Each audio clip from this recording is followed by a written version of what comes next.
Hello friends, பைபிளில் எவ்வளோ விஷயம் பார்த்துருப்போம். ஆனால் கர்த்தருடைய தூதரானவர் சொல்கிறாரு, பராக்கிரமசாலியே கர்த்தர் உன்னோடு இருக்கிறார் என்று. தூதனே சொல்கிற அளவுக்கு அவர் எவ்வளோ பெரிய ஆளாக இருப்பார். வாங்க பார்ப்போம். இன்னைக்கு பைபிளில் இருந்து எந்த ஹீரோவை பற்றி பார்க்க போகிறோன்னா கிதியோன். கிதியோனின் தந்தை பேர் யோவாசின். எதற்காக தூதன் கிதியோனை பார்த்து பராக்கிரமசாலியே என்று சொன்னாருன்னு பார்க்கலாமா? கர்த்தர் இஸ்ரவேல் ஜனங்களுக்கு கானான் தேசத்தை கொடுக்குறாருங்க. இஸ்ரவேல் ஜனங்கள் நல்லா இருந்தும் கர்த்தர் பார்வைக்கு பொல்லாப்பானதை செய்கிறாங்க. பொல்லாப்புன்னா கர்த்தரை துதிக்காம இருக்கிறது, கள்ள மண்ணை கும்பிடுறதுன்னு கர்த்தருடைய பார்வைக்கு பொல்லாப்பானதை செய்கிறாங்க. கர்த்தர் இதை பார்த்து இஸ்ரவேல் ஜனங்களை மீதியானியரின் கைக்கு 7 வருஷம் ஒப்பு கொடுக்குறாருங்க. மீதியானியர்கள் இஸ்ரவேல் ஜனங்களை மிகவும் கொடுமை செய்து ஒடுக்குறாங்க. இஸ்ரவேல் ஜனங்கள் பயந்து மலைகளில் உள்ள கெபிகளிலும் குகைகளிலும் ஒளிந்து கொண்டுறாங்க. எதுக்கு ஒழுக்கமா கர்த்தரை துதிச்சிருந்தா இவ்வளோ பிரச்சனை வந்திருக்குமா?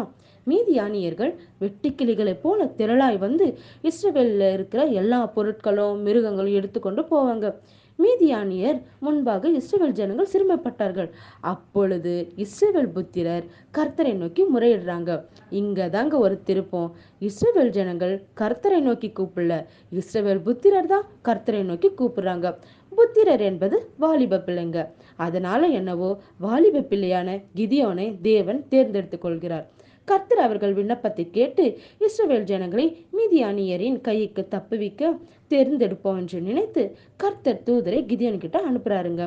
தூதரானவர் கிதியோனை பார்த்து, பராக்கிரமசாலியே கர்த்தர் உன்னோடு இருக்கிறார், மீதியானியரின் கைக்கு நீங்களாக்கி இஸ்ரவேலை ரட்சிப்பார், உன்னை அனுப்புகிறவர் நான் அல்லவா என்றார்.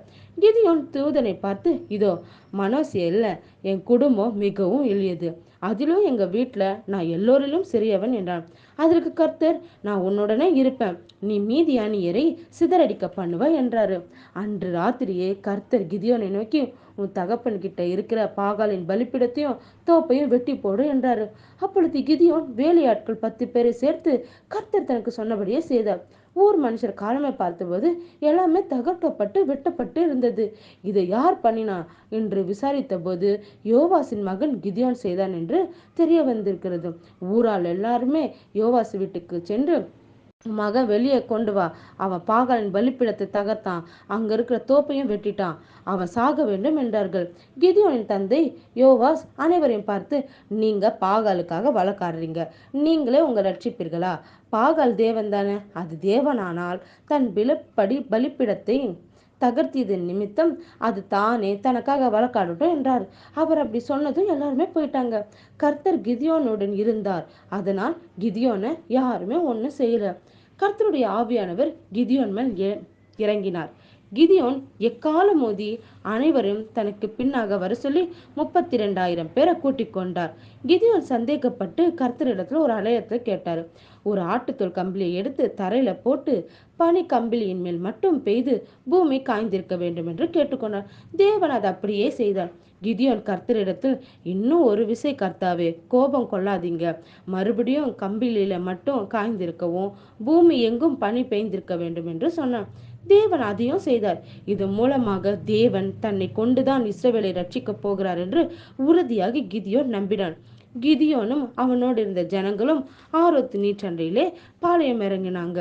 தேவன் கிதியோன் கிட்ட, நீங்க நிறைய பேரா இருக்கிறீங்க, இப்போ போருக்கு போனா நம்ம சொந்த பலத்தால வெற்றி பெறுவோம்னு எனக்கு விரோதமா பேசுவாங்க, அதனால பயமும் திகுலும் இருக்கிறவங்க இப்போ போகலான்னு சொன்னதும், இதுதான் சான்ஸ்ன்ட்டு 22,000 பேர் போயிட்டாங்க. மீதி 10,000 பேர் இருந்தாங்க. தேவன் இவ்வளவு பேர் அதிகம் என்று அவங்க எல்லோரையும் நீச்சுக்கிட்ட வர சொல்லி தண்ணீர் குடியுங்க என்று சொல்றாரு. தன் கையினால் அள்ளி முழங்கால் ஊன்றி குடிக்கிறவங்கள தனியாகவும் நாய் போல நக்கி குடிக்கிறவங்களை தனியாகவும் நிறுத்து என்றார்.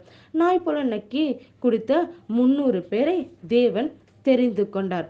300 பேரும் கர்த்தர் சொன்ன பிளான் படியே செய்து கொண்டிருக்கையில் தேவன் எதிரிகளை தங்களுக்குள்ளே ஒருவர் பட்டயத்தை ஒருவருக்கு விரோதமாக ஓங்க பண்ணினார். தங்களுக்குள்ளே குழம்பி சண்டையிட்டு மடிந்தார்கள். இப்படிதாங்க வெறும் 300 பேரை கொண்டு தேவன் அற்புதம் செய்தார். பின்பு இஸ்ரவேல் ஜனங்கள் தேசம் அமைதியாக இருந்ததும் கிதியோன் 40 வருடம் நியாயாதிபதியாக இருந்து ஜனங்களை அமைதியாக நடத்தி வந்தார். ஆமேன்.